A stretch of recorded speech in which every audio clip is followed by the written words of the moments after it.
When we think of testimonies from the time of Nazi persecution, we often picture official documents like transport lists, written accounts from survivors, or video interviews. But some prisoners also expressed their experiences through drawings and paintings. Others turned to art only after their liberation, using it to come to terms with what they had lived through.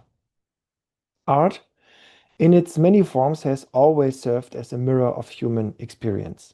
Painting, in particular, is a deeply personal and powerful medium.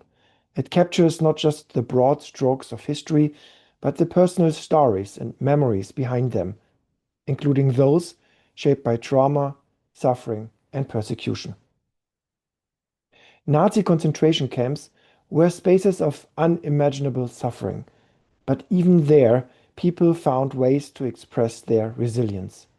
Prisoner art stands as a powerful testament to that spirit, whether created secretly during imprisonment, immediately after liberation, or many years later.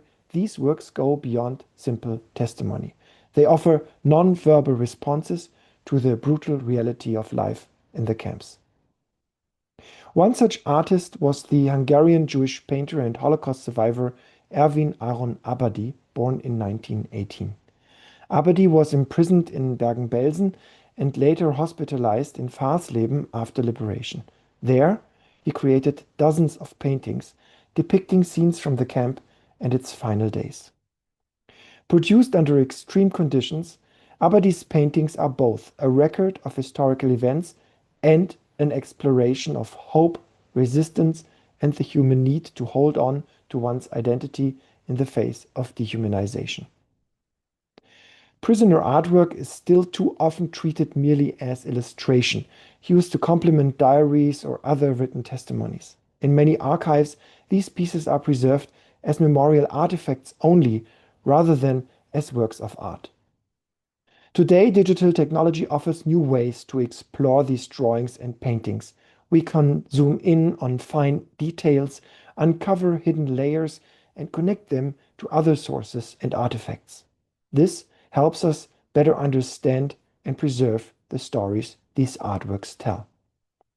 In the MEMORISE project, we've developed several prototypes that engage with artworks created by former prisoners. These digital tools help make this unique visual heritage accessible to wider audiences, and their aim is to encourage active engagement with the legacy of Nazi persecution and to inspire a deeper interest in historical learning. The Artwork Object Explorer is an interactive database that uses object detection to analyze prisoner artwork. It supports both qualitative and quantitative analysis by identifying visual elements across the paintings. Users can filter the collection using metadata, explore commonly detected objects in a word cloud, view the geographic distribution of artworks on a map, and browse the images in a gallery format. Artworks related to Nazi persecution often feature specific motifs like watchtowers, prisoner uniforms, or barbed wire, sometimes rendered in symbolic styles. This can make object detection challenging for conventional AI tools, which are usually trained on modern photographs and pictures. To address this, computer science student Alex Alonso Dalbo from the University of Southern Denmark applied a method called zero-shot object detection.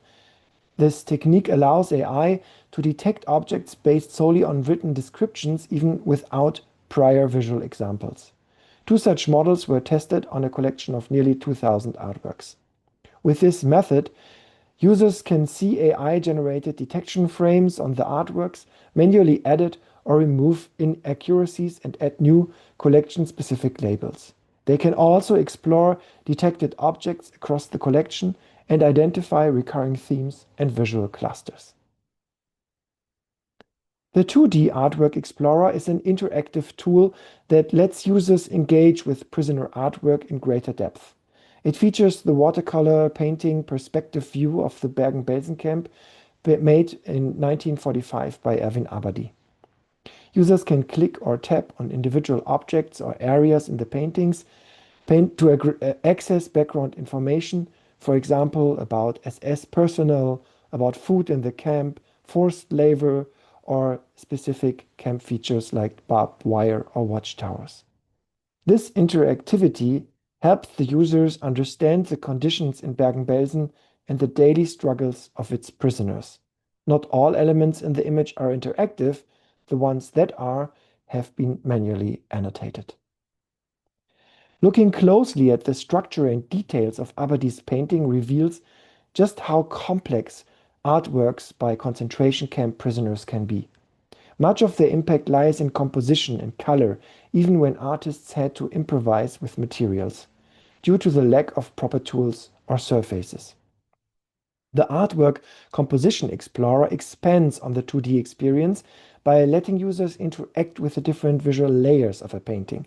They can hide or reveal elements to see how composition affects meaning and emotional impact. This interactivity helps users understand how landscapes, figures, and objects work together to tell a story. With this tool, they can explore the spatial structure of the artwork, examine how visual elements relate to one another, and even build their own interpretations by combining layers and reflecting on what these compositions mean to them. In our alpha testing, one participant described it as a completely different level of perception. Before using the tool, they had seen the drawings mainly as evidence that creativity existed even in the camps.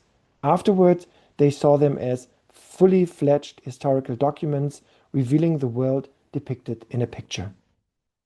Participants also appreciated the tool's simplicity, calling it self-explanatory and accessible for a wide range of audiences, from students to educators and museum visitors.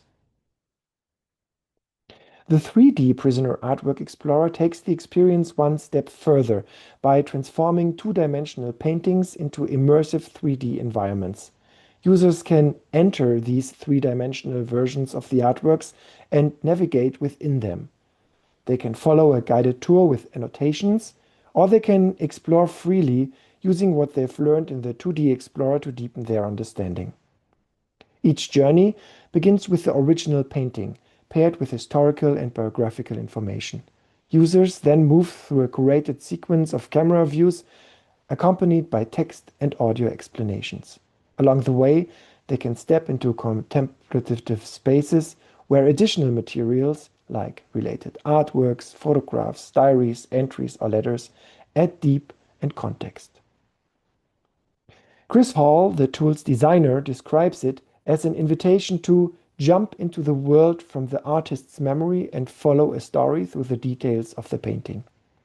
It's a more engaging experience, he explains, than simply looking at the flat version of the artwork.